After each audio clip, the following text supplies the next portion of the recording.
नमस्कार। राष्ट्रीय जगत विजन न्यूज में आपका स्वागत है। मैं हूं आपके साथ वीना। छत्तीसगढ़ के खैरागढ़ जिले में प्रस्तावित लाइमस्टोन खनन परियोजना की जनसुनवाई को फिलहाल स्थगित कर दिया गया है। आइए आपको दिखाते हैं पूरी खबर।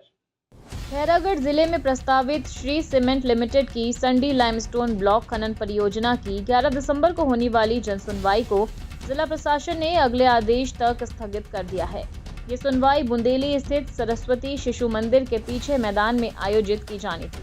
कलेक्टर कार्यालय से जारी आदेश में अपरिहार्य कारणों का हवाला देते हुए कहा गया है कि नई तिथि बाद में घोषित करेंगे।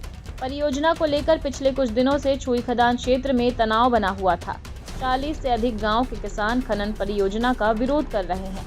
उनका कहना है कि इससे खेती योग्य भूमि, पेयजल के स्रोत और पर्यावरण को गंभीर नुकसान होगा।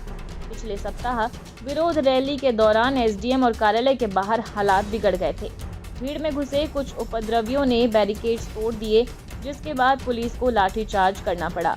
किसान नेताओं ने आरोप लगाया है कि कंपनी गुमराह करने वाली जानकारियां फैला रही है।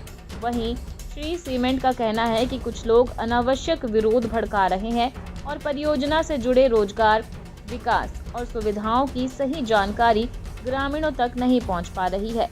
जनसुनवाई स्थगित होने को किसानों ने आंशिक जीत करार दिया है। उनका कहना है कि लड़ाई अभी खत्म नहीं हुई है और परियोजना पूरी तरह वापस लेने तक आंदोलन जारी रहेगा। हालांकि जनसुनवाई टलने के बाद क्षेत्र में तनाव कुछ कम हुआ है। प्रशासन और कंपनी अब नई तिथि घोषित करने तक माहौल शांत रखने की कोशिश में है। फिलहाल परियोजना को लेकर विवाद जस का तस है और आगे की स्थिति प्रशासन के अगले फैसले पर निर्भर करेगी। और फिलहाल खबरों में इतना ही। अपडेटेड रहने के लिए हमारे चैनल को सब्सक्राइब कर लीजिए और नई खबरों के नोटिफिकेशन के लिए बेल आइकन जरूर दबाइए। नमस्कार।